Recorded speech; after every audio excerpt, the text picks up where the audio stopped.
Surat railway police દ્વારા 13 તુષ્કો અર્પણ કાર્યક્રમ યોજવામાં આવ્યો હતો। આ કાર્યક્રમ અંતર્ગત ચોરી તેમજ ખોવાયેલા મોબાઈલ ફોન પોલીસે શોધી કાઢી મૂળ માલિકોને પરત કર્યા હતા। નાયબ પોલીસ અધિક્ષક પશ્ચિમ રેલવે સુરત વિભાગ અંતર્ગત આવતા તમામ પોલીસ સ્ટેશનો દ્વારા CAIR પોર્ટલનો ઉપયોગ કરીને મોટી સંખ્યામાં ચોરી થયેલા અથવા ખોવાયેલા મોબાઈલ ફોનને શોધી કાઢવામાં આવ્યા હતા।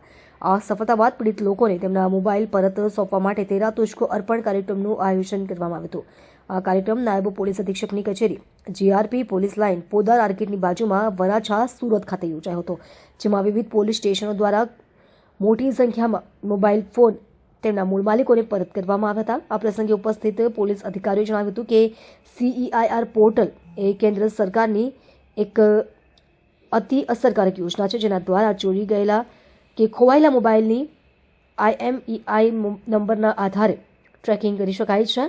આ પોર્ટલ દ્વારા ફોનને બ્લોક અને ટ્રેક કરીને સમગ્ર દેશમાંથી તેને શોધવા શક્ય બને છે, જેથી લોકોને મોટી સુવિધા થઈ છે।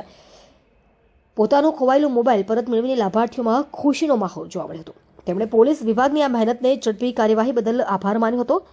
પોલીસ દ્વારા નાગરિકોને અપીલ કરવામાં આવી હતી કે જો તેમનો મોબાઈલ ખોવાઈ જાય અથવા ચોરાઈ જાય તો તરત જ નજીકના પોલીસ સ્ટેશનમાં CEI પોર્ટલ પર ફરિયાદ નોંધાવવી જોઈએ, જેથી ઝડપથી કાર્યવાહી કરી શકાય।